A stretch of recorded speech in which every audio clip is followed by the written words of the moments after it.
चाचा, परमेश्वर पिता का धन्यवाद हो एक बार फिर से मेरे प्रियो इस समय के लिए।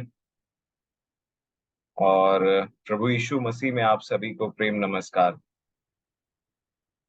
मैं समझता हूँ हम सब निरंतर ऐसे कई नाम हैं, ऐसे कई लोग दिखाई देते हैं जो रेगुलरली हमारे साथ में जुड़े हुए हैं। मैं परमेश्वर पिता का धन्यवाद देता हूँ क्योंकि आप यहाँ पे उन वचनों को सुनने के लिए आते हैं जो आपसे बोलता है और बातचीत करता है और आपके लिए आशीष का कारण है। और इसलिए प्रभु आपको आशीष दे, अपने अनुग्रह में बनाए रखे और अपनी शांति से आप प्रभु की शांति आप सभी के हृदयों में, मेरे भी हृदयों में राज्य करे। क्योंकि लिखा है कि शांति का परमेश्वर शीघ्र ही तुम्हारे पांव से शैतान के सिर को कुचलवा देगा, शैतान को कुचलवा डालेगा। सो मैं समझता हूं कि आपने एक उत्तम भाग चुना है और ये परमेश्वर पिता का अनुग्रह है कि हमारे बीच में वो जो वचनों को मैं सीखता हूं अपने लिए, मैं उन्हीं बातों को आपके साथ में शेयर करता हूं। और इसलिए आइए हम प्रार्थना करें। आज मैं चाहता हूं कि हम में से कोई नया जन प्रार्थना करे जो अधिकतर माइक ऑन नहीं करते हैं।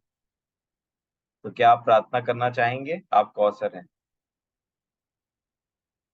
वचन के लिए। कोई भी जिनको लगता है बहुत टाइम से मैंने माइक ऑन नहीं किया है। आपके प्रिय पुत्र प्रभु यीशु मसीह के नाम से पिताजी आपके चरणों में आते हैं। हर एक बात के लिए धन्यवाद करते हैं प्रभु, इस सुंदर समय के लिए धन्यवाद करते हैं और सब बातों के लिए धन्यवाद करते हैं प्रभु। आज तक आपने संभाल बचा के रखा, हम सबको यहाँ लेके आया, उसके लिए धन्यवाद करते हैं और आपके वचनों में हम सब बने हुए हैं प्रभु, वो उसके लिए धन्यवाद करते हैं। और आगे भी आपसे आशीष और दुआ मांगते हैं कि हम सब मिलके आपके वचनों को सीख पाएं और जैसा आप सिखाना चाहते हैं वैसे सीख पाएं और उसमें चलने वाले भी हो पाएं। ये छोटी सी दुआ आपके प्रिय पुत्र प्रभु यीशु मसीह के मधुर और मीठे नाम पे मांगते हैं, सुने और ग्रहण करें, आमीन। आमीन। Thank you. सो मैं समझता हूँ मेरे प्रियो कि अ, पिछले दिनों हम एक वचन के विषय में देख रहे थे और एक बड़ा सुंदर सा आज मैसेज भी ग्रुप में शेयर किया गया था अमन चाचा के द्वारा में। और उसमें वही सब बातें लिखी हुई थी जो हम कल उन चीजों को देख रहे थे। मैं नहीं जानता कि किसने वो चीजें टाइप की थी या किसने भेजा था, परंतु प्रभु उन सारी बातों के द्वारा आप सभी को आशीष दे।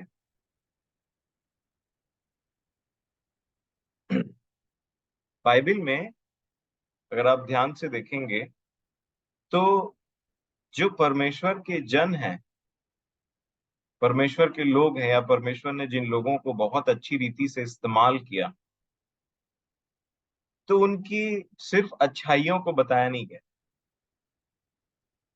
उनके उन वीक पॉइंट्स को भी बताया गया है। खासकर तब के जीवन को भी बताया गया है जब एक व्यक्ति आत्मा से भरा हुआ नहीं है और आत्मा से परिपूर्ण नहीं है बोलना चाहिए, और वो आत्मा अभी तक यीशु ऊपर नहीं गए थे कि आत्मा नीचे आता, परंतु यीशु उनके साथ थे। और इसलिए अभी तक यीशु अर्थात मसीह का आत्मा और परमेश्वर का आत्मा चेलों के अंदर नहीं आया था, साथ साथ चलता था।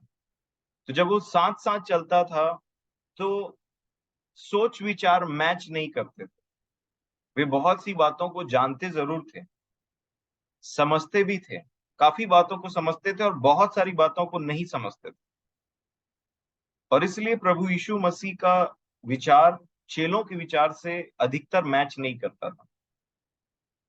परंतु जब परमेश्वर का पवित्र आत्मा उनके अंदर बसा, जब वो भर गए उनके पवित्र आत्मा से, तब वैसा नहीं रहा।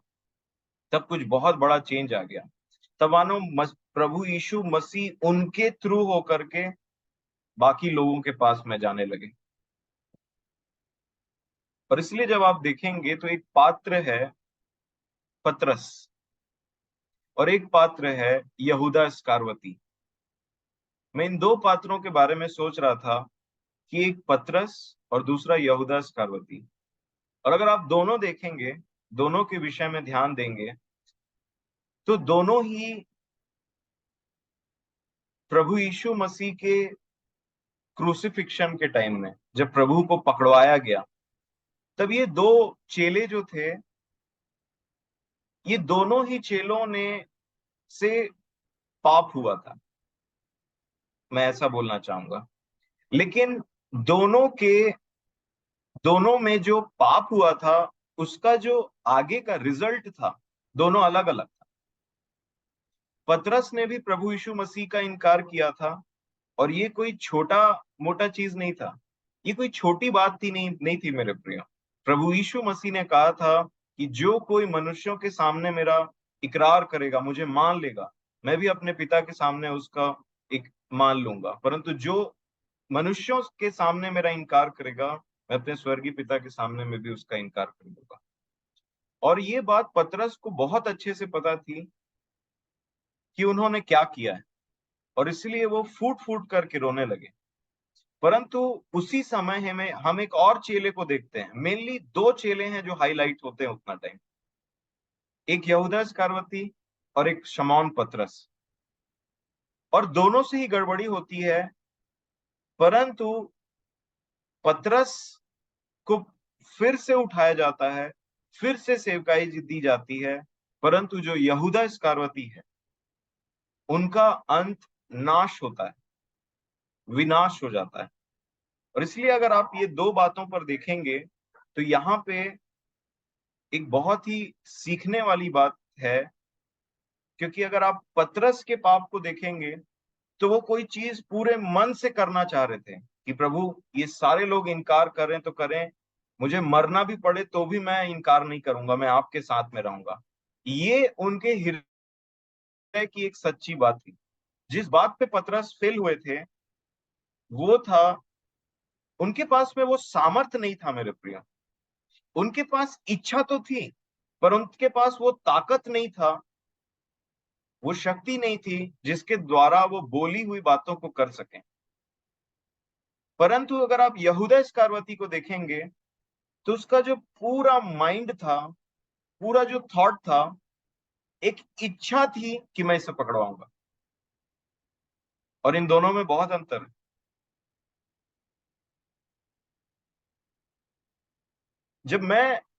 जब आप पवित्र शास्त्र को पढ़ते हैं, और जब हम यहाँ इकट्ठा होते हैं ना मेरे प्रियो, हम कुछ शिक्षा प्राप्त करने के लिए आते हैं। बाइबल में एक वचन लिखा हुआ है, नीति वचन में, हे मेरे पुत्र, यदि तू भटकना चाहता है तो केवल शिक्षा का सुनना छोड़ दे। तो एक शिक्षा है, अगर आप उसका सुनना छोड़ दें, उसमें जुड़ना छोड़ दें, उसको पढ़ना छोड़ दें, तो आपको भटकने से के लिए और कुछ नहीं करने की जरूरत। और इसलिए मेरे प्रियो, एक शिक्षा ऐसी है, देखिए, शिक्षा, टीचिंग कलीसिया के लिए, टीचिंग चेलों के लिए, टीचिंग बच्चों के लिए। बाप अपने बच्चों को शिक्षा देता है, प्रभु अपने चेलों को शिक्षा देता है।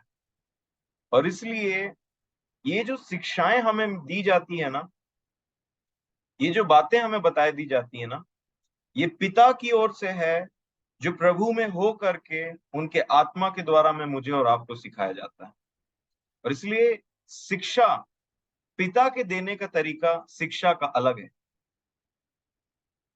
कुछ वचन मैं आपके सामने में पढ़ूंगा, जिससे आपको दृढ़ निश्चय हो जाएगा कि हमारा जो स्वर्गीय पिता है, और इवन जो हमारा प्रभु यीशु मसीह है, उनकी शिक्षा देने का तरीका एक अनोखा है और एक अलग सा है।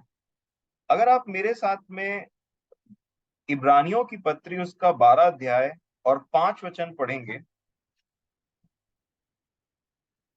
तो देखिए बताया गया है कि किनको शिक्षा दी जा रही। और तुम उस उपदेश को जो तुमको पुत्रों की नई दिया जाता है भूल गए हो, कि हे मेरे पुत्र, प्रभु की ताड़ना को हल्की बात न जान, और जब वह तुझे घुड़के तो हियाव न छोड़। उस उपदेश को जो तुमको पुत्रों के समान दिया जाता है। तो उपदेश, शिक्षाएं और बच्चों की रोटी, रोटी बच्चों की है। और वो मैं और आप हैं, अगर आप विश्वास करते हैं तो। क्योंकि चूंकि मैं यहाँ पे इंडिविजुअली सबके बारे में नहीं जानता, पर ये जरूर जानता हूं कि आप विश्वास करते हैं तब यहाँ पे रेगुलर आते हैं, और इसलिए मैं ऐसा अज्यूम करता हूं कि आप सब यहाँ पे विश्वासी हैं, और मैं ऐसा अज्यूम करता हूं कि हम सब बाल बच्चे हैं परमेश्वर के, पुत्रों के समान दी जाती है। और यहाँ पे एक बात लिखा है, भूल गए हो, और नीचे में लिखा है, प्रभु की ताड़ना को हल्की बात न जान, और जब वह तुझे धुड़के तो साहस न छोड़। 6वें वचन में लिखा है, क्योंकि प्रभु जिससे प्रेम करता है। अगर आप विश्वास करते हैं कि परमेश्वर प्रभु यीशु मसीह में आपसे बहुतायत का प्रेम करते हैं, तो इस बात से आप चूक नहीं सकते। वो जिससे प्रेम करता है, लिखा है, देखिए, नाम नहीं लिखा किसी का, लिखा है जिससे प्रेम करता है। आगे क्या लिखा है, उसकी ताड़ना भी करता है, और जिसे पुत्र बना लेता है उसको कोड़े भी लगाता है। क्या आपने कभी अपने प्रभु यीशु मसीह को इस तरीके से जाना है? क्या आपने अपने स्वर्गीय पिता को कभी इस तरीके से जाना है कि उसके हाथ में एक छड़ी भी है? कि उसके हाथ में एक छड़ी भी है, मेरे प्रियो। लेकिन इससे पहले मैं आगे बढ़ूं, मैं आपको एक बताना चाहता हूं बात, कि पिता पुत्रों की ताड़ना कभी भी नफरत में नहीं करता है। यहाँ एक शब्द का इस्तेमाल किया गया है, प्रेम, और अगर छड़ी प्रेम से ना मारी जाए तो वो डैमेज कर देता है शरीर को। आप देखिए, माता पिता कितने भी गुस्से में रहें, वो बहुत सोच समझ करके, बुद्धिमान माता पिता अपने बच्चों पर हाथ उठाते हैं या छड़ी का उपयोग करते हैं। क्यों? क्योंकि उनको बहुत अच्छे से पता है कि अगर यहाँ पे छड़ी का, ताड़ना का उपयोग नहीं किया गया तो हमारा बच्चा बिगड़ जाएगा, और वो ऐसा बिगड़ेगा कि आगे चल करके उसको संभालना मुश्किल हो जाएगा।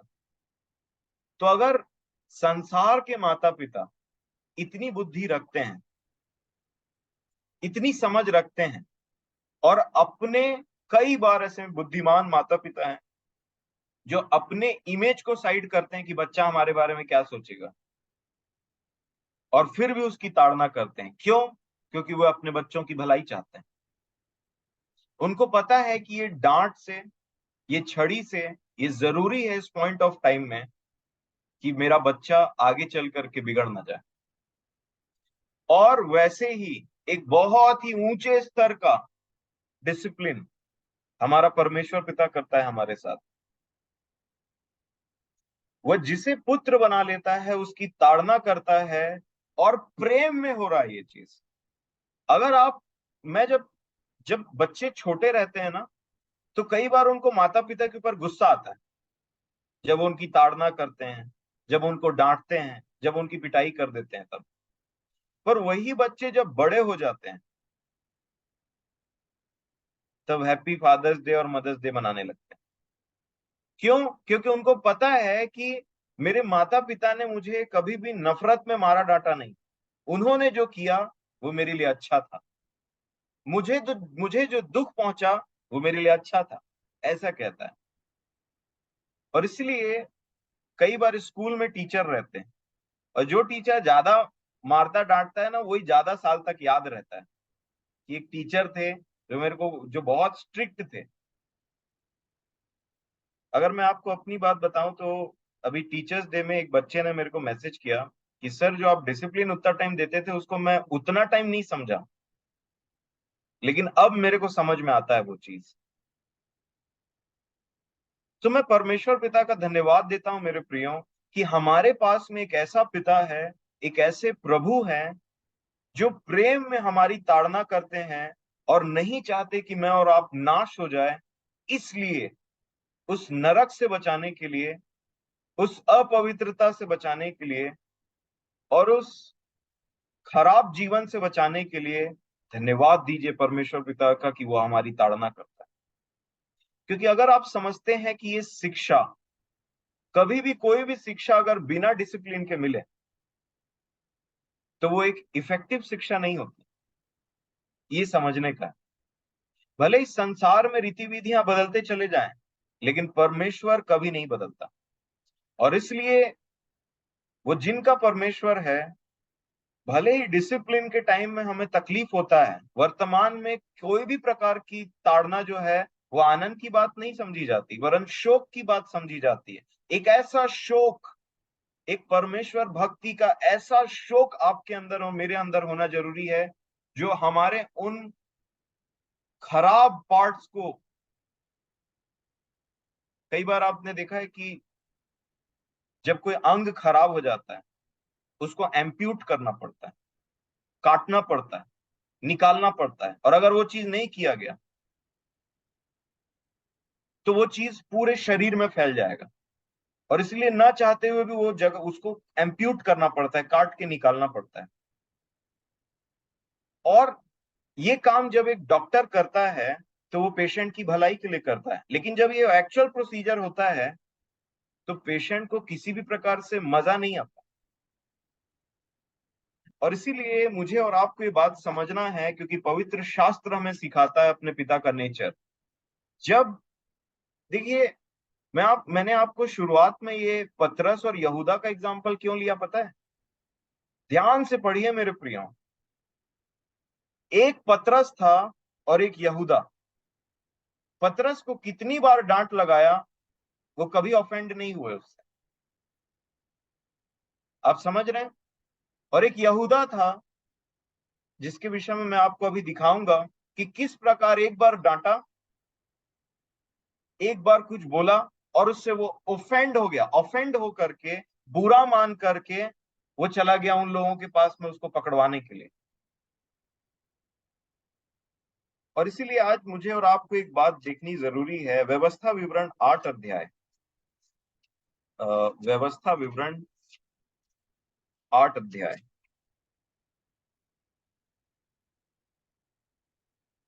और व्यवस्था विवरण 8 अध्याय में विशेष मूसा इजरायलियों से बोल रहे हैं। आप जानते हैं कि इजरायलियों में से एक बड़ी भीड़ को, मतलब पूरे इजरायलियों को वहां से निकाला तो गया, परंतु जब परमेश्वर ने उन्हें सिखाना शुरू किया, अपने बच्चों के समान ट्रीट करना शुरू किया, तब कुछ ऐसा हुआ कि बहुत सारे इजरायली लोग ऑफेंड हो गए, नाराज हो गए कि परमेश्वर हमारे साथ में ऐसा क्यों कर रहा है, और कुड़कुड़ाने और बुड़बुड़ाने लगे। और अगर आप पढ़ेंगे व्यवस्था विवरण 8 अध्याय और उसका 2 वचन से पढ़िए।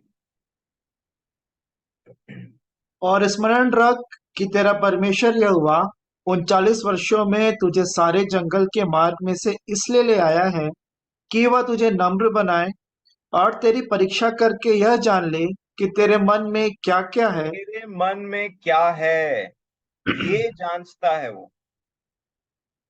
आगे क्या लिखा है? और कि तू उसकी आज्ञाओं का पालन करेगा वा नहीं। हाँ, उसने तुझको नम्र बनाया और भूखा भी होने दिया। फिर वह मन्ना जिसे तू और न तेरे पुरखा ही जानते थे, वही तुझको खिलाया।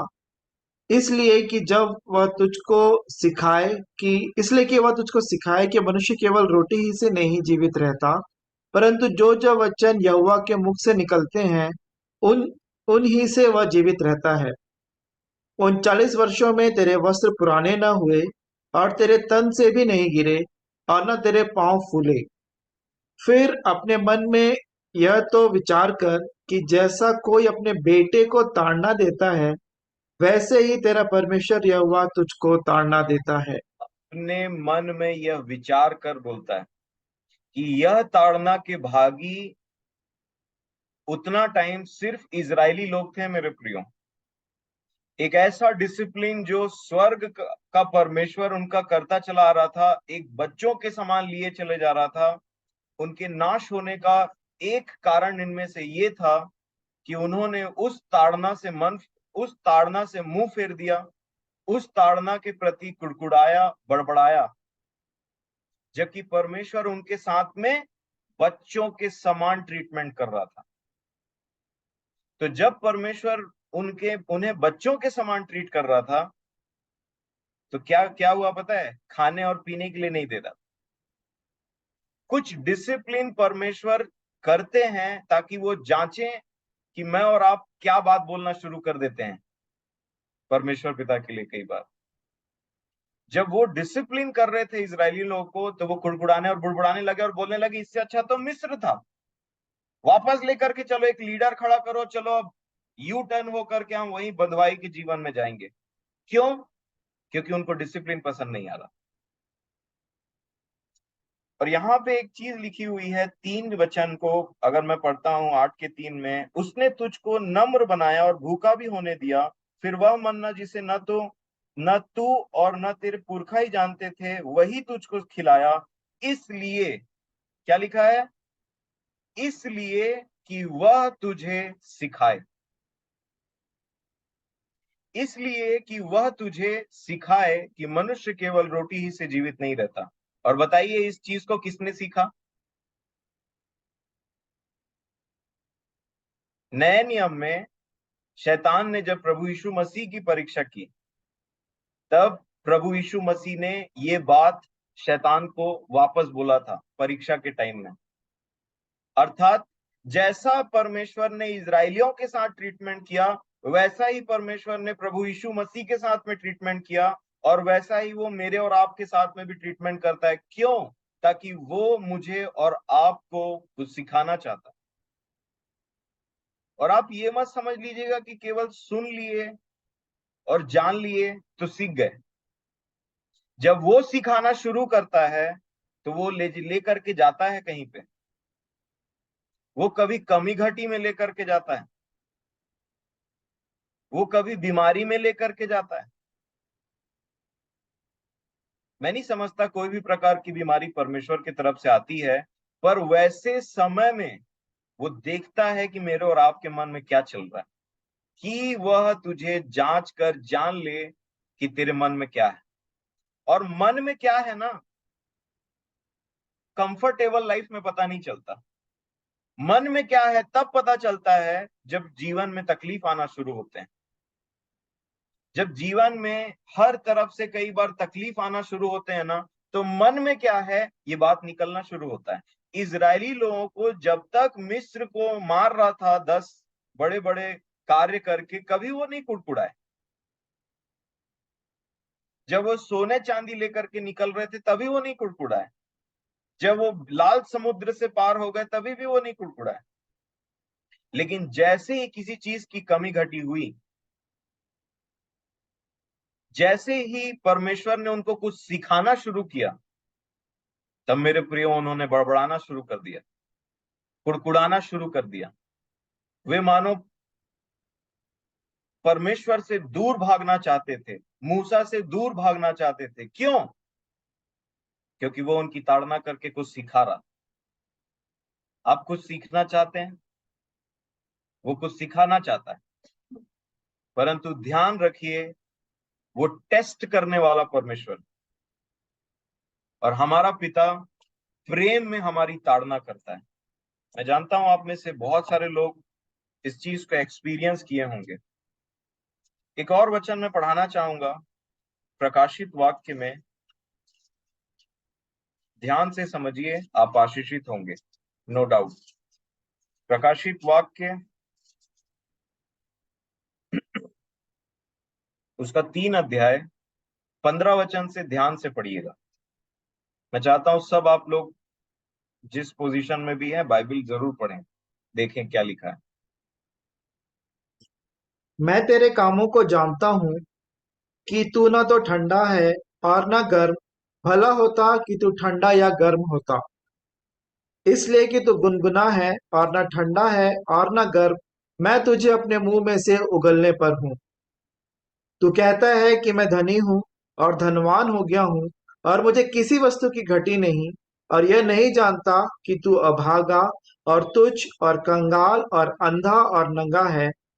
इसीलिए मैं तुझे सम्मति देता हूँ कि आग में ताया हुआ सोना मुझसे मोल ले कि तू धनी हो जाए, और श्वेत वस्त्र ले ले कि पहनकर तुझे अपने नंगेपन की लज्जा न हो, और अपनी आंखों में लगाने के लिए सुरमा ले कि तू देखने लगे। देखने लगे, यहां तक आप वचन पढ़ते हैं तो ये ताड़ना को दर्शाता है। ये ऐसी बात है, सोचिए हम जो यहाँ पे मिल रहे हैं और हमारे लिए प्रभु की तरफ से ये संदेश आ जाए कि तू अभागा है, तुच्छ है, नंगा है, कंगाल है, ऐसा है वैसा है करके, तो यहाँ पे दो चीज होती है। क्या पढ़ा हमने इब्रानियों में? जब वह तुझे डांटे तो साहस नहीं छोड़ने का। क्योंकि जब ऐसी बातें उस कलीसिया तक पहुंची होंगी, पार्ट 1 जब पढ़ा होगा कि उसके दूत को लिख, और जब वो पढ़ के सुनाया होगा पूरे कलीसिया में एल्डर्स को, तो उनका ना, मैं समझता हूं कि हालत खराब हो गया होगा। अपने बारे में एक स्कैन कॉपी सुन करके, एक होता है ना ऐसे डायग्नोसिस का रिपोर्ट सुन करके कि हम ऐसे हैं करके, और कोई नहीं, प्रभु ही नहीं बोल रहा है उन्हें, तो उनके लिए भी ये बात थी कि जब वह तुझे डांटे धुड़के तो साहस मत छोड़। कई बार साहस टूटने लगता है, और इसी का पार्ट 2 क्या है कि उसकी ताड़ना को हल्की बात ना जान। और फिर यहाँ पे देखिए ध्यान से 19 वचन में प्रभु क्या कहते हैं। मैं जिन जिन से प्रेम करता हूँ उन सब को उलाहना और ताड़ना देता हूँ, इसलिए सरगर्म हो और मन फिरा। देख, मैं द्वार पर खड़ा हुआ खटखटाता हूँ। यदि कोई मेरा शब्द सुनकर द्वार खोलेगा तो मैं उसके पास भीतर आकर उसके साथ भोजन करूंगा और वह मेरे साथ। आगे, जो जय पाए मैं उसे अपने साथ अपने सिंहासन पर बैठाऊंगा, जैसा मैं भी जय पाकर अपने पिता के साथ उसके सिंहासन पर बैठ गया।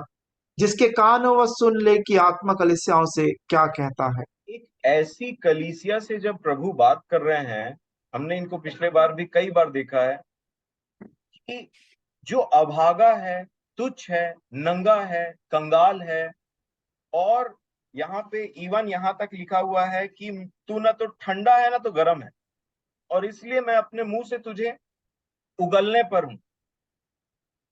हिंदी में बहुत अच्छे से लिखा है उगलना, इंग्लिश में लिखा है थूकने पर, स्पिट। और सोचिए मेरे प्रियो, यह है ताड़ना। परंतु पूरे ताड़ना का पर्पस क्या है, पूरे डांट का पर्पस क्या है? कि तुम मन फिरा ले। और बहुत अच्छी बात लिखी हुई है कि वो बोल रहे हैं कि मेरा शब्द सुन करके द्वार को खोलो, तब हम भोजन करने पाएंगे। और 21 वचन में लिखा है कि मैं जो जय पाए उसे अपने साथ सिंहासन पर बैठाऊंगा।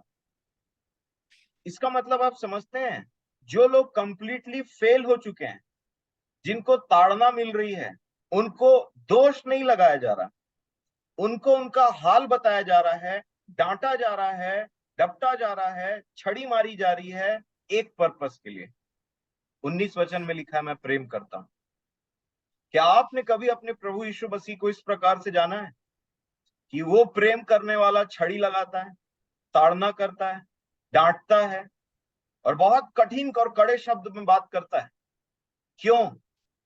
क्योंकि वो मुझे और आपको उस गिरे हुए जीवन से, उस फेल हुए मसीही जीवन से उठा करके, कहां लिखा है? 21 वचन में पढ़िए, 21 वचन को। जो जय पाए मैं उसे अपने साथ अपने सिंहासन पर बैठाऊंगा। अपने साथ अपने सिंहासन में। तो सोचिए वो कितने नीचे से उठा करके ऐसे लोगों को एनकरेज कर रहा है, डांट रहा है, प्रेम दिखा रहा है। क्यों? क्योंकि वो मुझे और आपको सिंहासन में बैठाना चाहता है। मेरी तो प्रार्थना है परमेश्वर पिता से कि आप में से हर एक व्यक्ति अपने प्रभु को इस प्रकार जाने, क्योंकि वो कहता है कि मैं जिसे पुत्र बना लेता हूं उसकी ताड़ना करता हूं, उससे प्रेम में, इसलिए क्योंकि उसको अपने साथ सिंहासन में बैठाऊं, उससे नीचे नहीं। और इसलिए वो बोलता है कि सरगर्म हो और मन फिरा। और इसलिए मेरे प्रियो, बहुत बहुत बहुत जरूरी है अपने परमेश्वर को इस प्रकार जानना, क्योंकि लिखा है अंतिम दिनों में लोग अपने लिए एक ऐसे प्रचारकों को खोजेंगे जो उनकी कान की खुजली मिटाते हैं। और छड़ी से कभी कान की खुजली नहीं मिटाया जाता, उसके लिए कोई सॉफ्ट चीज चाहिए। छड़ी कभी भी कान की खुजली नहीं मिटाता। आपको ये बात याद रखनी चाहिए। और यही डिफरेंस था, दो बड़े डिफरेंस थे पतरस में और यहूदा इस्करियोती में। पतरस उस हर डिसिप्लिन को लेने के लिए तैयार था, हर डिसिप्लिन को लेने के लिए तैयार था मेरे प्रियो। और मैं आपको सच बताता हूं, ये परमेश्वर का स्वभाव है कि जब तक हम इस पृथ्वी में हैं, हमको छड़ी पड़ते रहनी चाहिए, और वो प्रेम में आता है। वो कौन सा पिता है जो अपने पुत्र की ताड़ना ना करे? यदि तुम्हारी ताड़ना नहीं हो रही है, तो बाइबल बोलती है आप एक इलेजिटिमेट सन है। और जिनकी ताड़ना होती है, तो समझ लीजिए आपका पिता अभी भी आपके जीवन में एक्टिवली काम कर रहा है। अभी भी प्रभु यीशु मसीह आपके जीवन में एक्टिवली काम कर रहे हैं। और इसलिए अगर आप देखेंगे, आपको पता है शैतान का एक स्वभाव बताया गया है, एक गुप्त स्वभाव, एक ऐसा स्वभाव कि वो ना क्रूस का जो रास्ता है, Alexa, stop. जी, क्रूस का जो रास्ता है, सकरा रास्ता है, उससे वो मुझे और आपको ना बहुत ही अच्छा सलाहकार बन करके बोलता है कि नहीं, इतना दुख उठाने की जरूरत नहीं, इतना अपने साथ में स्ट्रिक्ट बनने की जरूरत नहीं है, इतना पवित्रता करने की जरूरत नहीं है। देखो इस पृथ्वी को ध्यान से देखो, वो एक बहुत अच्छा सलाहकार बनता है सबसे पहले एक व्यक्ति का, जैसे वो आदम और जैसे वो हवा का बना, एक बहुत अच्छा सलाहकार, जो आपको लगेगा कि ये कितना अच्छा मित्र है जो मेरे से ऐसी ऐसी बातें कहता है। क्योंकि कई बार ना जब हम दुखी होते हैं, या फिर कई बार जब हम परमेश्वर के वचन में चलने में हमको कठिनाई होती है, उस क्रूस के मार्ग को लेने में ना, तो कई बार एक जन आता है, बोलता है इतना हार्श होने की जरूरत नहीं है अपने साथ में, थोड़ा सा आराम करो, कोई बात नहीं। और एक ऐसी बात पतरस के द्वारा प्रभु यीशु मसीह को शैतान बोलने की कोशिश कर रहा था। मत्ती रचित सुसमाचार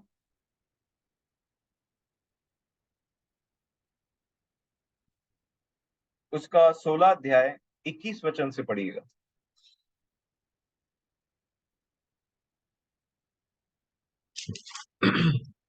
उस समय से यीशु अपने चेलों को बताने लगा, अवश्य है कि मैं यरूशलेम को जाऊं और पुरनियों और प्रधान याजकों और शास्त्रियों के हाथ से बहुत दुख उठाऊं और मार डाला जाऊं और तीसरे दिन जी उठूं। इस पर पतरस उसे अलग ले जाकर झिड़कने लगा, हे प्रभु, परमेश्वर ना करे, तेरे साथ ऐसा कभी ना होगा। उसने मुड़कर पतरस से कहा, हे शैतान, मेरे सामने से दूर हो, तू मेरे लिए ठोकर का कारण है, क्योंकि तू परमेश्वर की बातों पर नहीं परंतु मनुष्यों की बातों पर मन लगाता है।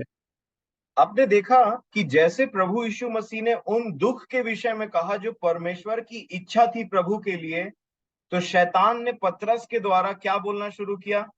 तेरे साथ कभी ऐसा ना होगा, तेरे साथ अच्छा अच्छा होगा हमेशा, कोई दुख कोई तकलीफ नहीं होगी तुझे इस जीवन में। तब परमे तब प्रभु यीशु मसीह ने झिड़क करके उससे कहा, हे शैतान, मुझसे दूर हो जा। उस थॉट से बोला, उस बात से बोला, उस विचार से बोला जो परमेश्वर के इच्छा के विरोध में उसको ले जा रहा था, जो क्रूस से उसको भटकाने की कोशिश कर रहा था, जो उस मृत्यु से उसको बचाने की कोशिश कर रहा था। तब वहां पे एक बहुत अच्छा सलाहकार बन करके वो आया और पतरस के अंदर से बात कही कि कभी तेरे साथ में ऐसा नहीं होगा। तो उसने बोला, तू मेरे लिए ठोकर का कारण है, मेरे पास से दूर हो जा। और जस्ट उससे पहले अगर आप पढ़ेंगे तो उन्होंने बोला था कि पतरस, मांस और लहू ने ये बात तुझ पर प्रकट नहीं की है, परंतु मेरे पिता ने जो स्वर्ग पर है तुझ पर ये बात प्रकट करी, जब वो मसीह के बारे में बात किया।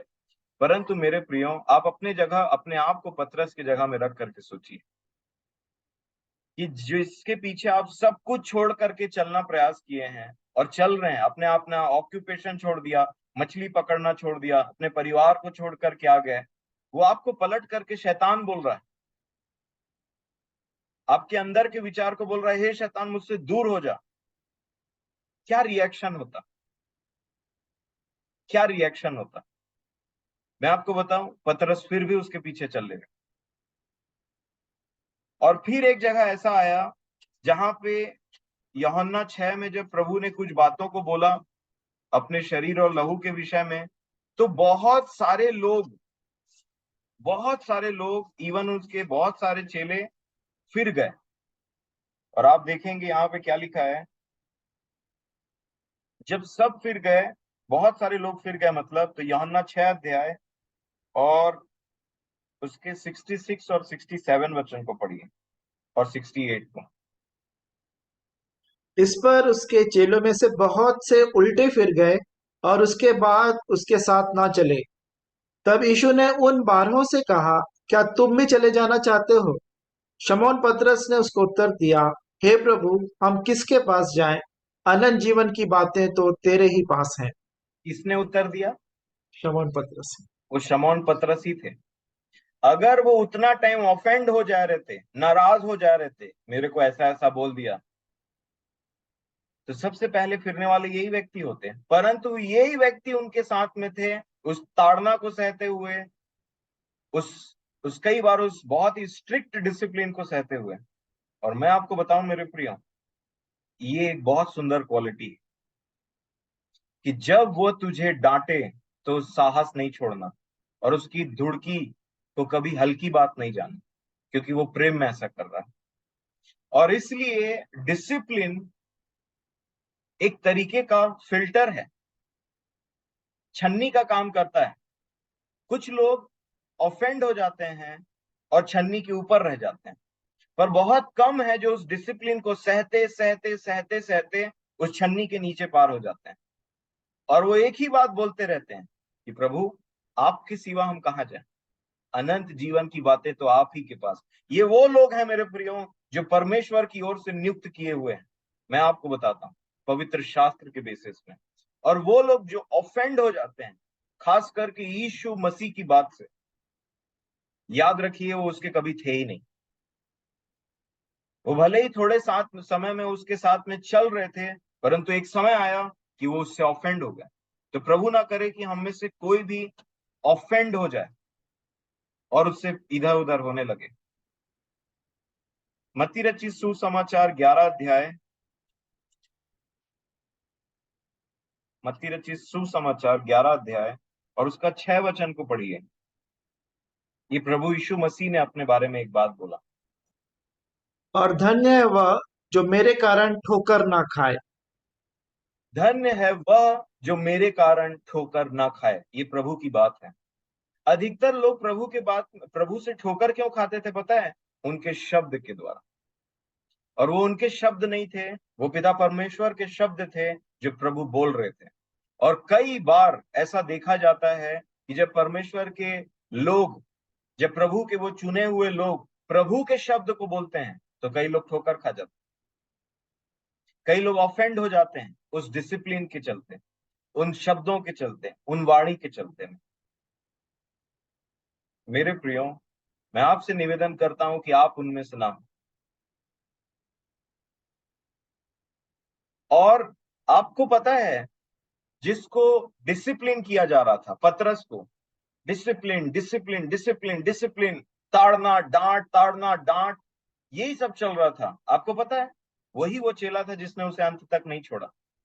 और वही वो चेला था, इवन दो उसने प्रभु को भी फेल कर दिया था, मतलब एक जगह में उन्होंने इनकार कर दिया था, तो प्रभु उसके पास आए। परंतु कभी भी प्रभु यीशु मसीह यहूदा इस्करियोती के पास नहीं गए। यूहन्ना रचित सुसमाचार उसका 12 अध्याय और उसका 4 वचन से आगे आप पढ़ेंगे, तो मैं चाहता हूं कि आप 4 से पढ़िए।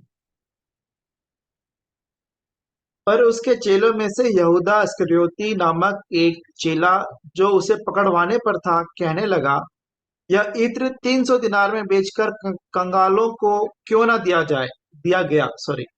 यह इन 300 दिनार में बेचकर कंगालों को क्यों ना दिया गया। उसने यह बात इसलिए नहीं कही कि उसे कंगालों की चिंता थी, परंतु इसलिए कि वह चोर था और उसके पास उनकी थैली रहती थी और उनमें जो कुछ डाला जाता था वह निकाल लेता था। वह निकाल लेता था। और जब प्रभु ने बोला, आगे पढ़ेंगे आप 7 वचन में, जब यीशु ने कहा उसे रहने दो, उसे यह मेरे गाड़े जाने के दिन के लिए रखने दो, क्योंकि कंगाल तो तुम्हारे साथ सदा रहते हैं, परंतु मैं तुम्हारे साथ सदा नहीं रहूंगा। जब यहूदा ने ये बात बोला और प्रभु यीशु मसीह ने उसको रिफ्यूट किया, एक तरीके से उसको बोला कि उसे रहने दो, क्योंकि प्रभु को यह बात पता था कि यहूदा इस्करियोती एक चोर है, जो थैली में दिया जाता है उसमें से वो निकाल लेता है। और यीशु उसको जब ये बात बोले, आप देखिएगा आगे पढ़ करके, उसी के बाद से उसके बाद में एक जो लास्ट सपर का बात आता है, प्रभु भोज का बात आता है, प्रभु ने रोटी डुबाई और उसको दिया, और लिखा है शैतान उसके अंदर में समा गया। सो एक व्यक्ति है जो उससे ऑफेंड हो गया, बुरा मान गया, और उसके बाद में शैतान के रास्ते में चला गया। और एक व्यक्ति है जिसको प्रभु ने, पतरस को बचा करके रखा, संभाल के रखा, भले फेल होने दिया। ये बहुत जरूरी है कई बार हमारा फेल होना, क्योंकि कई बार ना जो लोग फेल नहीं होते, जो लोग टूटे हुए नहीं रहते हैं ना, देखा जाता है कि वो घमंडी हो जाते हैं। और ये बहुत जरूरी रहता है कई बार हमारे कॉन्फिडेंस को खत्म करना, ताकि हमारा कॉन्फिडेंस, हमारा विश्वास परमेश्वर की सामर्थ पर निर्भर रहे, मेरे प्रिय, उसके अनुग्रह और उसकी आत्मा पर निर्भर रहे। नहीं तो हम आगे चल करके ऐसे लोग अपना प्रचार करना शुरू कर देते हैं। और यही एक ऐसा गुण भी था पतरस के अंदर में, जो इतना बड़ा सेवक हो गया कि एक बार प्रीच किया और इतने हजार यहूदी लोग एक बार में समर्पण कर दिए। परंतु फिर भी एक क्वालिटी जो थी ना मेरे प्रियो, पतरस के अंदर में, आपको एक बात पता होगा कि एक गलातियों की पत्री में एक बात लिखी हुई कि पौलुस ने पतरस को सबके सामने डांट दिया। अगर आप गलातियों की पत्री 2 अध्याय और उसका 11 वचन पढ़ेंगे तो देखिए क्या लिखा है। गलातियों 2 अध्याय उसका 11 वचन। पर जब कैफा अंताकिया में आया तो मैंने उसके मुंह पर उसका सामना किया, क्योंकि वह दोषी ठहरा था, इसलिए कि याकूब की ओर से कुछ लोगों के आने से पहले वह अन्य जातियों के साथ खाया करता था। परंतु जब वे आए तो खतना किए हुए लोगों के डर के मारे वह पीछे हट गया और किनारा करने लगा। उसने 14 वचन पढ़िएगा। उसके साथ शेष यहूदियों ने भी कपट किया, यहाँ तक कि बरनबास भी उनके कपट में पड़ गया। पर जब मैंने देखा कि वे सुसमाचार की सच्चाई पर सीधी चाल नहीं चलते, तो मैंने सबके सामने कैफा से कहा, जब तू यहूदी होकर अन्य जातियों के समान चलता है और यहूदियों के समान नहीं, तो तू अन्य जातियों को यहूदियों के समान चलने को क्यों कहता है? कहता है, अर्थात आप देख सकते हैं कि पौलुस ने सीधे सीधे कैफा का विरोध कर दिया, सीधे सीधे डांट लगा दिया, और परमेश्वर के इतने बड़े दास को डांट लगा दिया। परंतु पतरस की क्वालिटी में आपको बताऊं, वो अपने नजर में उतने बड़े नहीं थे। और इसको बोलते हैं, कई बार क्या होता है पता है, कि कुछ भाई या बहन हमको कुछ सुझाव देने की कोशिश करते हैं। कई बार जो प्रभु में आगे बढ़ गए हुए लोग हैं वो डांट देते हैं कुछ बात के लिए, कुछ समझाने के लिए। कई बार हमारे फेलो वर्कर्स जो हैं हमको डांट लगा देते हैं। क्या आप उस बात से ऑफेंड होते हैं? क्या कई बार लोकल चर्च में भी जहां पे आप जाते हैं, कई बार आप कुछ ऐसी बातें डांट के रूप में आपके सामने और मेरे सामने में आती? कई बार माँ बाप हमको डांट देते हैं अगर घर की बात हम करें तो। मेरे प्रियो, ध्यान से देखिए, पौलुस ने पतरस को डांटा, यीशु ने पतरस को डांटा, कभी यीशु की बात का पतरस ने बुरा नहीं माना। और रही बात पौलुस की, तो जब पतरस बहुत ही बुजुर्ग व्यक्ति हो गए, जब इस पृथ्वी से जाने की बात आने लगी, तो देखिए दूसरे पतरस अपनी पत्री में उन्होंने पौलुस के बारे में क्या लिखा। दूसरा पतरस, ये दूसरा पतरस वो आखिरी पत्री है जो पतरस ने इस पृथ्वी में जाने से पहले लिखी थी। और सोचिए कि उन्होंने अपने मन में वो बात को, कि पौलुस ने मेरे को सबके सामने डांटा, मेरी बेइज्जती कर दी, ऐसा वैसा, ऐसी कोई बात नहीं लिख करके पौलुस के बारे में एक बहुत अच्छी बात लिखी। दूसरा पतरस 3 अध्याय और 16 वचन को पढ़िए।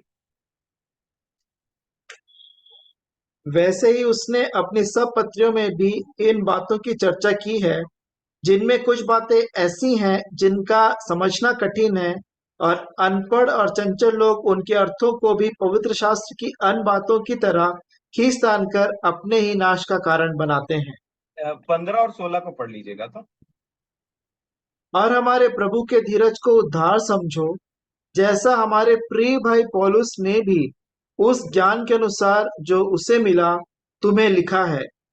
वैसे ही उसने अपनी सब पत्रियों में भी इन सब बातों की चर्चा की है, जिनमें कुछ बातें ऐसी हैं जिनका समझना कठिन है, और अनपढ़ और चंचल लोग उनके अर्थों को भी पवित्र शास्त्र की अन्य बातों की तरह खींच तान कर अपने ही नाश का कारण बनाते हैं। 15 और 16 वचन बताता है पतरस के लिखने के तरीके से कि वो पौलुस के उन बातों से उन्होंने, पतरस ने भी वो बातों को लिया और वो डांट को लिया और कभी ऑफेंड नहीं हुए मेरे, और कभी भी पौलुस के बारे में बुरा बुरा बोलना शुरू करना नहीं कर दिया। उन्होंने लिखा प्रिय भाई पौलुस, ठीक है, प्रिय भाई पौलुस। और दूसरी चीज क्या लिखा, उसको जो ज्ञान मिला है वो बहुत हाई लेवल का ज्ञान, अपने आप को नीचे किया और पौलुस को ऊपर उठाया। आप देख सकते हैं इस बात को, और ये सीखने का है, क्योंकि डिसिप्लिन से कौन ऑफेंड होता है पता है? जानवर लोग, पशु,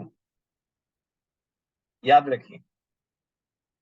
और जिनको बहुत सॉफ्ट सॉफ्ट बात चाहिए हमेशा, जिनको सच्चाई से बैर है या जिनको ताड़ना से बैर है, जिनको ऐसा परमेश्वर नहीं चाहिए जो छड़ी लगाए। मेरे प्रियो, मैं आपको यहूदा इस्करियोती का अंत दिखाना चाहता हूं। 27 वचन मत्ती रचित सुसमाचार,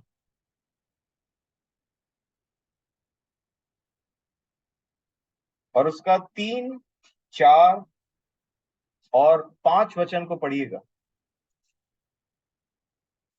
अफसोस पतरस को भी हुआ था, अफसोस यहूदा इस्करियोती को भी हुआ था, परंतु यहां पे बहुत बड़ा अंतर है। 27 का 3 से पढ़िएगा। जब उसके पकड़वाने वाले यहूदा ने देखा कि वह दोषी ठहराया गया है, तो वह पछताया, और वे 30 चांदी के सिक्के प्रधान याजकों और पुरनियों के पास फेर लाया, और कहा, मैंने निर्दोष को घात के लिए पकड़वा कर पाप किया है। उन्होंने कहा, हमें क्या, तू ही जान। तब वह उन सिक्कों को मंदिर में फेंक कर चला गया और जाकर अपने आप को फांसी दी। सीधी फांसी, ये था उसका अंत, जिसने उस डिसिप्लिन से बैर किया। इसको आप ऐसे भी समझ सकते हैं, जब वो पछताया ना लास्ट में जा करके, और उन्हीं लोगों के पास में गया जो जो बहुत चिकनी चुपड़ी बातें कर करके बोल रहे थे ना कि हम तुझे 30 चांदी के सिक्के देंगे, तू बस पकड़वा दे। वो जो उन डील से किया, जो शैतान उसके अंदर में घुस करके उसका सबसे अच्छा सलाहकार बना, पैसे कमाने की इच्छा उत्पन्न की, यीशु को पकड़वाने की इच्छा उत्पन्न की, उसको ऑफेंड कराया, बुरा मनवाया उसको, उसके साथ में बड़ा अच्छा सलाहकार बनते बनते बनते बनते चला उस पूरे जिंदगी भर। और एक समय आया ऐसा जब उसको पता चला कि मेरे से बहुत खराब काम हो गया है, तो आपको बताऊं उसने क्या बोला पलट करके, ये शैतान की वाणी है, समझ लीजिए आप, मुझे इससे क्या, तू जान। आप पढ़िए यहाँ पे क्या लिखा है 4 के लास्ट में, उन्होंने कहा, हमें क्या, तू ही जान। जो सबसे अच्छे सलाहकार थे, जो बहुत अच्छे दोस्त मित्र बन रहे थे, 30 चांदी के सिक्के में सौदा करवा रहे थे, उन्होंने पलट करके बोला, शैतान उसके अंदर समा गया था, मतलब सबसे अच्छा सलाहकार बना, अच्छी काउंसिल दी उसको उतना समय के लिए, और उसको लगा यही मेरा सबसे अच्छा सलाहकार है, उसने वो काम कर दिया। लेकिन जब वो वापस आकर के उसको समझ में आया, तो मैं आपको बताऊं, जिसने डिसिप्लिन से बैर किया था, उसको बोला गया, तू जान, तेरा काम जाने। और शैतान हर व्यक्ति के साथ यही काम करता है, सबसे पहले उसका सबसे अच्छा सलाहकार बनना, और लास्ट में उसको नरकीय व्यक्ति बना देना, और एक ऐसी परिस्थिति में डाल देना, और उसके बाद उस पर दोष लगाने का काम करना, तू जान, तेरा काम जाने, मैं क्या करूं। और अंत में क्या हुआ, उसने अपने आप को फांसी दे दी। और इसलिए मेरे प्रियो, ध्यान रखिए, आपके सामने 2 एग्जाम्पल है।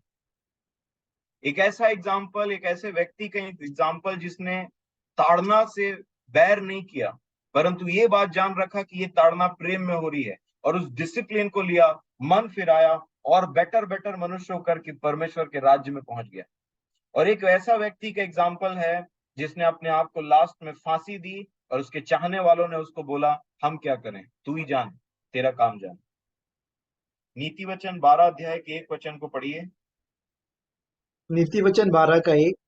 जो शिक्षा पाने से प्रीति रखता है वह ज्ञान से प्रीति रखता है, परंतु जो डांट से बैर रखता वह पशु सरीखा है। से जो बैर रखता है वो कैसा है? वो पशु सरीखा है, जानवर के समान है एक व्यक्ति। और इसलिए परमेश्वर का वचन मुझे और आपको आज कुछ सिखाना चाहता है। जो वचन उन्होंने मुझसे बोला मैं आपके साथ में शेयर कर रहा हूं, और कुछ नहीं कर रहा। भजन संहिता 32 अध्याय और उसका 8 वचन पढ़िए। देखिए परमेश्वर आज हमसे क्या बोलना चाह रहे हैं। 32 का 8वां वचन। मैं तुझे बुद्धि दूंगा और जिस मार्ग में तुझे चलना होगा उसमें तेरी अगुवाई करूंगा।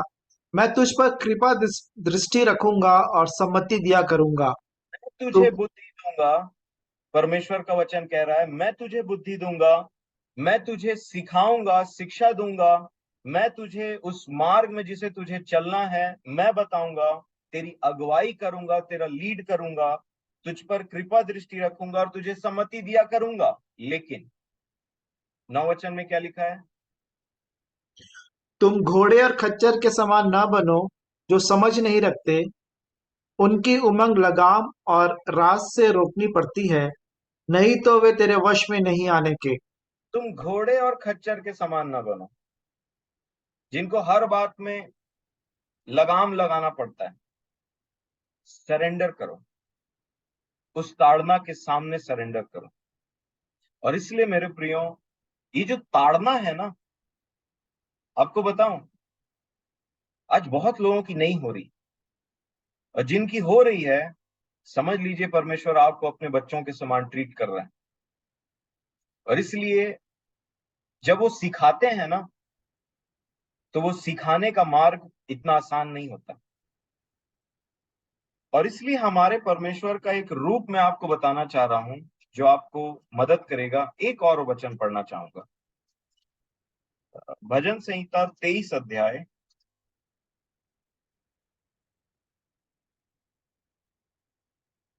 और उसका 4 वचन।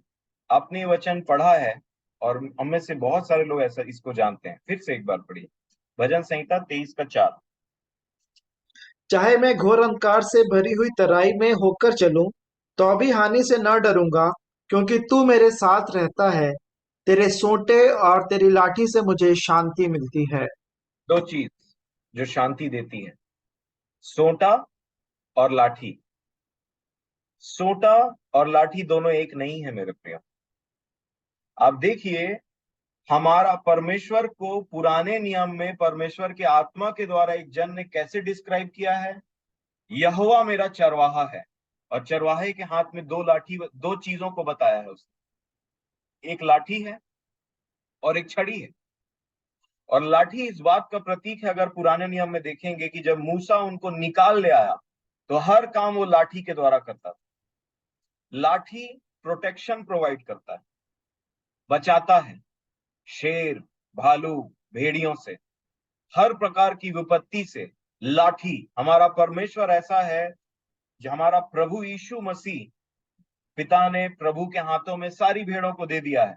तो हमारा जो सच्चा चरवाहा है ना, वो सबसे पहले लाठी लेकर के चलता है, और जो भी सामने आए उसको खुद पहले फेस करता है, और किया भी।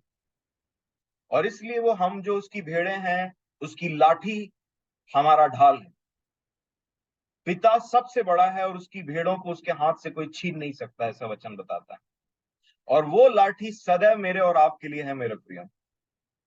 अपनी आंखों की पुतली के समान मुझे और आपको वो रखता है। तो लाठी विरोधियों के लिए, लाठी दुष्ट के लिए है, परंतु छड़ी भेड़ों के लिए। छड़ी से दुष्ट को नहीं भगाया जाता, छड़ी से भेड़ों को मारा जाता है, प्रेम में, डिसिप्लिन में। कई बार ऐसा रोड होता है, मेन रोड में बिना चरवाहे के गाय बैल पड़े रहते हैं, और आप देखेंगे अधिकतर एक्सीडेंट हुआ रहता है। कई बार गाय मरे मरे रहते हैं, बैल मरे रहते हैं, भैंस मरे रहते हैं। अपने भेड़ों को बहुत कम मरते हुए देखा। क्यों? क्योंकि एक चरवाहा है, जैसे ही वो देखता है कि पीछे से कोई डेंजर आ रहा है और भेड़ लोग सुन नहीं रहे हैं और उसी रास्ते में जा रहे हैं, वो चरवाहा उनको मार मार करके साइड करना शुरू करता है। तो जब वो छड़ी पड़ती है तब तो समझ में नहीं आता, लगता है क्या हो गया चरवाहे को, आज मूड ठीक नहीं है क्या। लेकिन जब वो हाई स्पीड से ट्रक पास होता है, जब जान को बचाते हुए, और एकदम हम देखते हैं कि अरे ये कारण था, तब हम उस छड़ी का धन्यवाद करते हैं। पौलुस ने बोला, मैं छड़ी लेकर के आऊं क्या? छड़ी नाश करने के लिए नहीं है, डिसिप्लिन करने के लिए। और इसीलिए जो पुराने नियम के लोग थे वो बहुत अच्छे से जानते थे कि एक चरवाहा, एक अच्छा चरवाहा वही है जो लाठी का भी इस्तेमाल करना ठीक से जाने और जो छड़ी का भी इस्तेमाल करना ठीक से जाने, और उससे शांति मिलती। तेरे सोटे, क्या लिखा, तेरे सोटे और लाठी, और तेरी लाठी से मुझे शांति मिलती। तो उसकी लाठी भी हमारे लिए है, हमारी सुरक्षा के लिए है, विरोधियों के नाश होने के लिए है, और उसका सोटा भी हमारे लिए। और इसलिए मेरे प्रियो, मैं आप सभी को इन बातों से एनकरेज करना चाहूंगा कि आप और मैं एक ऐसे परमेश्वर को जानते हैं जिसका सोटा हमें नाश होने से बचाता है, और जिसकी लाठी हमारे विरोधियों के लिए सदैव उठती है और हमारे लिए रास्ता तैयार करती है आगे के लिए। सो प्रभु आप सभी को इन वचनों के द्वारा आशीष दें, और इस समय के लिए धन्यवाद। आमीन। परमेश्वर पिता का धन्यवाद देते हैं उनके वचनों के लिए, अ, सोटे और लाठी को समझने के लिए। हमारी प्रतिक्रिया क्या होती है जब प्रभु हमसे कुछ कहते हैं? तो मैं परमेश्वर पिता का धन्यवाद देता हूँ भाई रुपेश के लिए भी। अभी अवसर है कि हम अंतिम प्रार्थना करें, और आप में से यदि कोई प्रार्थना करना चाहते हैं तो आप प्रार्थना कर सकते हैं। आइए प्रार्थना करें। अनुग्रहकारी दयालु प्रेमी पिता परमेश्वर, प्रभु यीशु मसीह के जीवित पवित्र सामर्थ्य श्रेष्ठ सराय में नाम में होकर आपके अनुग्रह के सिंहासन के निकट आती हूँ। आपका हृदय से धन्यवाद करती हूँ आज के दिन के लिए। प्यारे प्रभु जी, सच में आपने जो आज के दिन में आशीषें दी, आपके नाम की स्तुति हो, आपके नाम को ऊंचा उठाती हूँ, धन्यवाद देती हूँ। आपने सुबह से लेकर अब तक सहायता की और अपने वचनों के आशीषों को दिया प्रभु जी। अपने जीवन में आपके साथ जो है प्रभु जी बना हुआ, वो सच में प्यारे प्रभु आपने फिर से बताया कि हम आपके बच्चे हैं, आपने हमें पैदा किया है, इसलिए हम आपको ही पूछते हैं, आपकी ओर निहारते हैं, आपको ही हमेशा पूरे समय याद करते हैं, क्योंकि आप हमारे अब्बा हैं, आप पिता हैं। प्यारे प्रभु, प्यारे पिता परमेश्वर, आपका धन्यवाद करते हैं कि आपने प्रभु यीशु मसीह के द्वारा अपने साथ मेल मिलाप करके हमें अपनी संतान बना करके ऐसा रिश्ता बना लिया कि हम हर बात को आपसे कह सकते हैं। और आप बड़े दयालु और प्रेमी पिता हैं और बहुत ही प्यार करने वाले पिता हैं, इसलिए आप हमारी हर बातों को सुधी रखते हैं और हमें अपने हाथों में रखते हैं, और हर समय आप हमें संभालते हैं। सबसे बड़ी बात कि आप हमारे साथ रहते हैं, इसके लिए धन्यवाद देती हूँ। आज के इस समय के लिए प्रभु जी, वचन की सेवा जो बेटे ने दी प्रभु जी, आपने सच में प्यारे प्रभु, मैं आपका धन्यवाद करती हूँ। मैं तो हमेशा प्रभु जी इन बातों को सीखती रहती हूँ और जानती हूँ। मेरे जीवन में जितनी भी बातें आती हैं वो मेरे सीखने के लिए रहती हैं, क्योंकि आप मेरे से बहुत प्यार करते हैं। और ये मैं जानती हूँ कि मैं व्यभिचार की संतान न रहूं। और इसलिए प्रभु जी, आप जो कहते हैं कि यदि तुम्हारी ताड़ना नहीं होती तब तो तुम व्यभिचार की संतान हो प्रभु जी, इसलिए आप मुझे अपनी संतान, अपना पुत्र, अपनी बेटी बनाना चाहते हैं। इसीलिए तो आप समय समय पर मुझे ऐसी वचन की कसौटी में और ऐसे ऐसी बातों से मुझे गुजारते हैं, दिखाते हैं कि मैं सीख जाऊं। इसी पृथ्वी पर रहते हुए, अपनी सांस के रहते हुए, मैं अपने जीवन को अच्छी रीति से देख करके पवित्र आत्मा की सहायता से, वचन की सहायता से प्रभु जो आपकी ओर से मुझे मिलती, उससे मैं सीखते हुए वैसा बनने पाऊं आपके पुत्र के स्वरूप में। क्योंकि प्रभु जो आपने कह दिया कि बड़ा क्लेश उठा करके तुम्हें स्वर्ग राज में प्रवेश करना पड़ेगा, इसलिए प्रभु जी सारे सुख सुविधा और ऐसे कुछ नहीं हो करके जो कुछ जिंदगी में प्रभु जी जीवन में आ रही है प्रभु जी, वो मैं प्रभु सच में मैं धन्यवाद देती हूँ कि ये मेरे लिए आनंद की बात ही बनी रहती है कि हल्की बात जो आप कहते हैं कि वर्तमान में ये ताड़ना आनंद की बात नहीं समझी जाती, लेकिन जो इसको सहते सहते पक्के हो जाते हैं उनके लिए ये प्रभु जी प्रतिफल देता है। प्रभु मैं धन्यवाद देती हूँ। और भी प्रभु मुझे अपने ही योग्य बनाने के लिए पूरी रीति से, पूर्ण रीति से पवित्र आत्मा परमेश्वर मुझ पर कंट्रोल करिए, मेरे कब्जा करिए, मुझे आप जैसा चाहते हैं बनाइए, लेकिन प्रभु मैं इसी जीवन के रहते हुए प्रभु जी बन करके प्रभु यीशु मसीह के लिए एक अच्छी सुंदर दुल्हन बनूं, जो सच में झुरी रहित, तेजस्वी और निष्कलंक, निर्दोष और बेदाग रहे प्रभु जी, ताकि आप आने पर और मेरे मृत्यु के पहले प्यारे प्रभु मैं आपके लिए बन जाऊं, और वहां जाके मुझे लज्जित ना होना पड़े प्रभु कि समय मिला और मैं नहीं बनी। प्रभु जी इसलिए जो वचन आप मुझे देते हैं मेरे लिए, मैं अपने जीवन को देख करके मैं सच में प्रभु नम्र और दीन होकर के आपसे प्रार्थना करती हूँ। जैसे व्यवस्था विवरण में पढ़ी प्रभु जी अभी कि वाकई में प्रभु आप जंगल के रास्ते से निकाल के इसीलिए ले जा रहे हैं कि आप देखिए कि हमारे मन में क्या क्या है और हम मानेंगे कि नहीं और नम्र होते हैं कि नहीं होते। सब कुछ आपके पास क्या नहीं है प्रभु, क्या नहीं कर सकते, सब सब कुछ एक बार में हर चीज को संभव करके सब कुछ दे सकते, लेकिन आप सिखाते हैं, बताते हैं, चलाते हैं कि तुम प्रयास करो, तुम कोशिश करो, दुख तकलीफ तकलीफ सब कुछ, कांटे उठकटार सब आएंगे जीवन में, तुम कैसे पार करो, मैं हूँ तुम्हारे साथ। प्रभु मैं आपका धन्यवाद करती हूँ प्रभु जी। और इसीलिए तो आपने प्रभु जी अय्यूब के जीवन को भी दिखा करके बताया प्रभु कि मैं सोचती थी प्रभु कैसे वो इतना होने पर तो लोग भी कितना बके होंगे, बोले होंगे क्या है ये, और कैसे लगा होगा, वो भी सोचने लग जाएगा। मैं रहती तो ऐसी कि अरे अब तो बस मेरा अंतिम समय, सब कुछ खत्म हो गया, मेरे शरीर में भी कुछ नहीं है, अब तो मेरे सब मांस सब कुछ सड़ गए हैं, मेरे घाव हो गए हैं, अब मैं मरने मरने वाला हूँ। लेकिन सब कुछ होने के बाद भी उसके अंदर इतनी बड़ी निश्चयता कि मैं अपने परमेश्वर का दर्शन पाऊंगा, इतना प्रेम और भय और आपके लिए खराई का जीवन और आपसे डरने वाला। सच में प्यारे प्रभु सब कुछ आपने हम मेरे लिए इसलिए दे दिया। ये सारे बातें जो हैं प्रभु जी वचन की, ये मेरी आंखें खुल गई हैं, तो मैं इसको बड़ी बारीकी से गंभीरता से इसको अपने जीवन के लिए लूं और हर ताड़ना को हल्की बात ना जानूं। क्योंकि प्रभु आप कहते हैं नीति वचन 1 में कि तुमने मेरी ताड़ना को मूल्य नहीं जाना, तुमने मेरी ताड़ना को तुच्छ जाना। प्यारे प्रभु ऐसा कभी ना होने पाए। आप जो भी दें प्रभु, मेरा नजर मेरा मन आपकी ओर ही उठा रहे। आप मुझे क्या बताना चाहते हैं, आप कौन सी गलती, कौन सा पाप, कौन सा मेरे अंदर आपने देखा अंधेरा भाग, प्रभु तुरंत मैं पवित्र आत्मा मुझे बता दें, ताकि मैं उसको यही इसी समय रहते हुए, प्रभु मैं नहीं जानती अगला पल क्या होने वाला है, इसलिए प्रभु जी मेरे को बिल्कुल ऐसा बनाइए निष्कपट और निर्दोष, जैसे आप बोलते हैं जगत की उत्पत्ति से तुमको चुन लिया इसलिए कि तुम प्रेम में पवित्र और निर्दोष बनो। हाँ प्रभु मैं सच में अपनी आत्मा प्राण दे आपके हाथ में देती हूँ, ताकि मैं आपके लिए सुरक्षित बनी रहूं प्रभु जी। और जिन जिन वचनों को आज के दिन में बेटे ने प्रभु जी, प्रभु के दास ने कहा प्रभु जी, वो छड़ी चलाइए प्रभु जी, बिल्कुल प्रभु जी।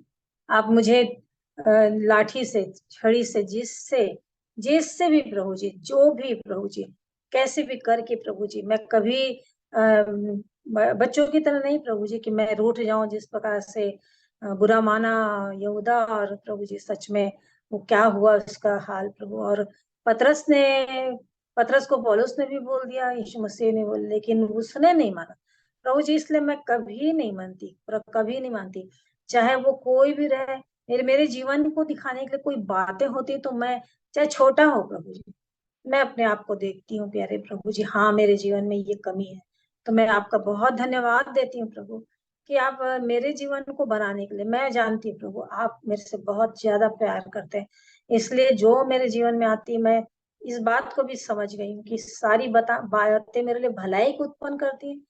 आपने कहा जो, अर्थात उन्हीं के लिए जो आपसे प्रेम करते हैं। तो प्यारे प्रभु मैं तो आपसे प्यार करती हूँ, इसीलिए तो आप मेरे लिए बना बना बना के लाते हैं, नहीं तो प्यारे प्रभु मैं कहाँ से बन पाऊंगी, और मैं आपके बिना रह भी नहीं पाऊंगी। इसलिए होने दीजिए प्रभु जी कि समय समय पर जब भी प्रभु जी मेरे जीवन में आप जो भी देखे, आप पूरी रीति से वो पवित्र आत्मा परमेश्वर मेरी सहायता करें कि जो स्थितियां आए मैं बिल्कुल समझने लग जाऊं, अपने आप को देखूं, टटोलूं, सचेत हूं, सावधान हूं, चौकस रहूं अपने विषय में प्रभु जी।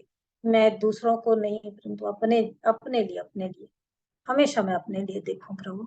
मैं आपके सामने सच में प्रभु नम्र और दीन होके कहती हूँ, और मेरे जीवन से केवल आपको महिमा मिले प्रभु। मैं यही बस चाहती हूँ मेरे प्रभु। कोई भी घमंड का जीवन, कोई भी ढोंग का जीवन, कोई भी दिखावे का जीवन मेरे जीवन में न रहे, क्योंकि आप मुझे देखते रहते हैं और मेरे को अंदर से देखते हैं, अंदर से देखते रहते हैं। इसलिए प्रभु जी मैं आपके सामने बड़े ही डरते और कांपते हुए इन बातों को कहती हूँ प्रभु जी। और आप उनके साथ रहते हैं जो नम्र दीन है प्रभु जी। आप बोलते खेदित मन वालों के साथ रहता हूँ, जो आपका वचन सुन के थर थर आता है। प्यारे प्रभु सब बातें आप मुझे सिखाते हैं, मैं इसके लिए आपका धन्यवाद करती हूँ। इसलिए प्रभु जी आपकी ताड़ना बिल्कुल हमेशा हमेशा के लिए प्रभु जी मुझको स्वीकार है।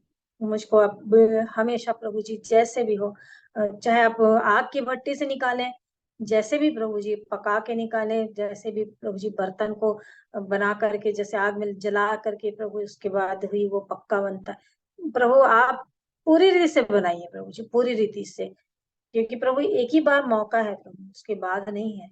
इसलिए प्रभु इन सब बातों में पवित्र आत्मा परमेश्वर आप मेरी सहायता करें, मुझे सिखाते जाएं, मुझे बनाते जाएं। मैं आपके पुत्र प्रभु यीशु मसीह के स्वरूप में बनना चाहती हूँ। हाँ प्रभु जी आप मेरे अंदर वो सब कुछ आने पाए प्रभु जो आप चाहते हैं। संसार की बातें नहीं, संसार का कुछ भी नहीं, लेकिन प्रभु सच में जो आपने आत्मा दी है, उस जो आपने स्वर्ग से आपने जो भेजा है, वो चेतना जो प्रभु जी आपके साथ मिलकर के जागी, वो बना रहे प्रभु जी। और ऐसे ही प्रभु जी आपके प्रभु के दास भक्त लोग ऐसे ऐसे वचनों को जिनको आप देते हैं आत्मा के द्वारा मेरे जीवन के लिए बताते जाएं प्रभु जी, दिखाते जाएं, ताकि मैं अपने जीवन की कमियों को देखते जाऊं और हटाते जाऊं। और इस जंगल के रास्ते में प्रभु जी कभी कुड़कुड़ाऊं ना, कभी किसी बात के लिए ग्रम्बल नहीं, किसी बात के लिए कुछ चिल्लाहट, कोई रोना पीटना कुछ नहीं। सब कुछ आप जानते हैं, मेरा जो बीत गया, जो हो रहा है, जो आने वाला है, सब आपको पता है। बस आप देखते रहते, टेस्ट करते रहते हैं, मेरे को जांचते रहते हैं। इसलिए मैं सब कुछ भली भांति समझ करके इस पे चल ले पाऊँ। सो सब बातों के लिए मैं आपका धन्यवाद करते हुए, आदर इज्जत महिमा आपको देते हुए, धन्यवाद से विनती यीशु मसीह के नाम से मांगती हूँ, आमीन। आमीन। आमीन।